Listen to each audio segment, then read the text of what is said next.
Over the last 24 hours, you might have seen this video footage of Trump's hand come across your social media feed. Given Russia 50 days, what happens now? Do you talk to Vladimir Putin? Well, at the end of 50 days, if we don't have a deal, it's going to be too bad.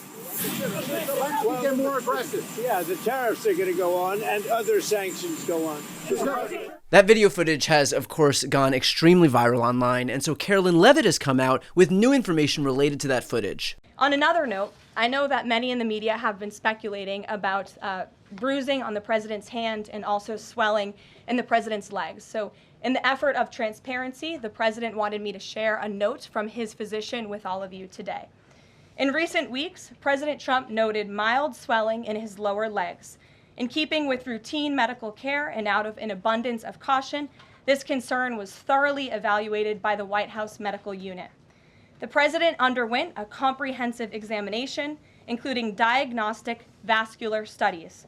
Bilateral lower extremity venous Doppler ultrasounds were performed and revealed chronic venous insufficiency, a benign and common condition, particularly in individuals over the age of 70. Importantly, there was no evidence of deep vein thrombosis or arterial disease. Laboratory testing included a complete blood count, comprehensive metabolic panel, coagulation profile, D-dimer, B-type natriuretic peptide, and cardiac biomarkers. All results were within normal limits. An echocardiogram was also performed and confirmed normal cardiac structure and function. No signs of heart failure, renal impairment, or systemic illness were identified. Additionally, recent photos of the president have shown minor bruising on the back of his hand. This is consistent with minor soft tissue irritation from frequent handshaking and the use of aspirin, which is taken as part of a standard cardiovascular prevention regimen. This is a well-known and benign side effect of aspirin therapy. Trump has been diagnosed with chronic venous insufficiency, which, according to Cleveland Clinic, is when veins can't manage blood flow as well as they should, and it's harder for blood in your legs to return to your heart. CVI causes blood to pool in your leg veins, leading to high pressure in those veins. It's relatively common. But there was one note that caught my attention here. Karoline Leavitt said that this is being shared, quote, in an effort of transparency. Now, why do you think this administration might have a particular focus these days on trying to convey a sense that they're being transparent? Might it be because they staked all of their reputations on releasing the Epstein files and are right now running a party-wide operation to hide the very thing that they promised to release? This White House thinks so little of its supporters that they think if they throw you the crumbs of total transparency about Donald Trump's hand, then you'll be fooled into thinking that this administration is somehow honest and forthright. Let me ask everybody a question that's watching right now. Does this scream transparency, or does this give them the veneer of transparency so as to be able to brag about it while actually covering up the stuff that matters? Take all the time you need with that one. The reality is that this administration will do whatever it can to continue this insane cover-up of the biggest story in the country right now, a story that they themselves ushered in, and that includes Donald Trump himself. Bill Clinton. Nice guy. Got a lot of problems coming up, in my opinion, with the famous island with Jeffrey Epstein. You raised the question of Jeffrey Epstein in your remarks about in the Q&A. Well, I think he's got a problem. I mean, what do you think the problem will be? I don't know, but that island was really a cesspool. There's no question about it. Just ask Prince Andrew.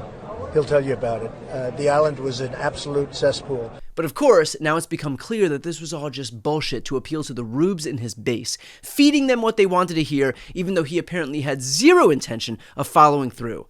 If only we'd had some warning that this would happen. Because I don't want anybody going on me. We need every voter. I don't care about you. I just want your vote. I don't care. Ah, right. When he literally said it out loud. Got it. And now, it's not just Trump, but the rest of the Republican Party that's decided to once again trash their own reputations in deference to the God King. Today, Senator Gallego, a Democrat, tried to compel a vote on the Senate floor to release the Epstein files. This is what happened next. Enough with the secrets. The American people deserve the truth.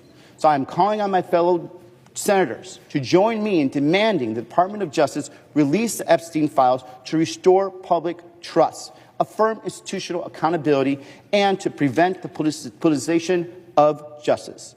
With that, as if in legislative session and notwithstanding Rule 22, I ask unanimous consent the Senate proceed to the consideration of S.R. 325 submitted earlier today. Further, I ask unanimous consent that the resolution be agreed to, the preamble be agreed to, and the motions to reconsider be considered made and laid upon the table with no intervening action or debate. Is there an objection? I reserve the right to object. The senator from Oklahoma. Mr. President, this is nothing but political theater. It's so obvious that the Democrats are just using this for a political football. If they were really serious about it, what happened the last 4 years? Or were they silent, doing nothing but covering up for an absent president? And now all of a sudden they want to talk about transparency? We haven't even figured out who ran the White House the last 4 years, and now all of a sudden they want to make something of this?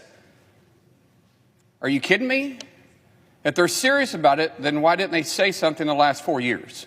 This is nothing more than just political theater trying to go after a president that they truly despise. With that, I object. In fact, Senator Mullen then took to Twitter to defend this position, writing, "I'm all for transparency with the Epstein files." Right, he's all for transparency with the Epstein files, which is why he unilaterally blocked the release of the Epstein files. Yeah, no, that makes total sense.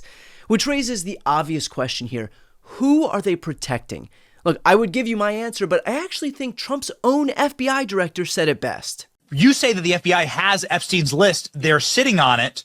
That doesn't seem like something you should do. You're protecting the world's foremost predator. That seems like an evil thing to do, regardless of who may be embarrassed in the release of that list. Why is the FBI protecting the greatest pederast, the largest scale pederast in human history? Simple, because of who's on that list. Simple, because of who's on that list. The Republicans are right now engaged in a party-wide effort to protect people implicated in one of the most heinous, depraved crimes of our time. The only thing standing in the way of that accountability, of exposing what happened, is Donald Trump and the Republicans who work for him. If the fight of our time is regular people versus the wealthy elites who face zero accountability for their actions, Republicans are right now putting on full display exactly which side they're fighting for.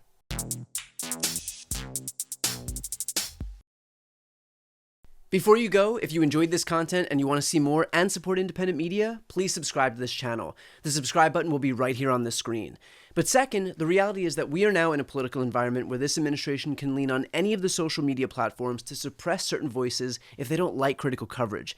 That means my longevity here is in the hands of a few tech billionaires who are already making it clear that they are willing to cater to this administration.